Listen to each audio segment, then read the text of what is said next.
कहानी की शुरुआत वहीं से होती है जहां अमायरा ने बड़ी चालाकी से रिमझिम के बनाए हुए घेवर को अपनी पहली रसोई की रस्म बताकर समीर को परोस दिया है। समीर घेवर का स्वाद छककर भावुक हो जाता है क्योंकि उसे उसमें अपनी माँ के हाथों का वही पुराना और सोंधा स्वाद मिलता है। समीर को अब पक्का यकीन हो गया है कि अमायरा ही उसके दिल की असली रानी है, जबकि असलियत में यह सब बेचारी रिमझिम की मेहनत और हुनर का फल था। रिमझिम सब कुछ जानते हुए भी समीर की खुशी की खातिर सच को दबा देती है, लेकिन उसे क्या पता था कि उसकी यही खामोशी अमायरा के लिए एक बड़ा हथियार बन जाएगी।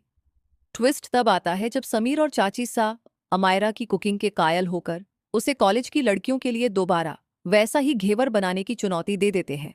अब अमायरा के पसीने छूट रहे हैं क्योंकि उसे तो रसोई का भी नहीं पता।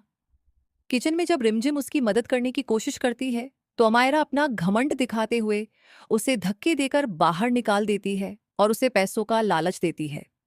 उधर महल के गलियारों में एक और बड़ी साजिश रची जा रही है क्योंकि कुल गुरुजी की भविष्यवाणी के मुताबिक रिमझिम की जान पर बड़ा खतरा मंडरा रहा है और अमायरा की मौसी अब रिमझिम को हमेशा के लिए रास्ते से हटाने का मन बना चुकी है।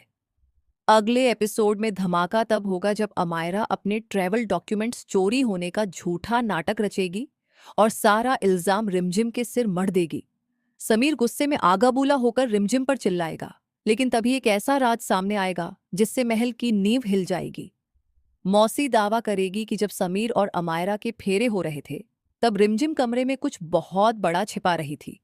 क्या समीर इस बार अपनी पत्नी के झूठ को पकड़ पाएगा या फिर रिमझिम एक बार फिर बेगुनाह होते हुए भी गुनहगार बन जाएगी? जानने के लिए बने रहिए हमारे साथ। टिप: इस स्क्रिप्ट को अपनी आवाज में थोड़ा जोश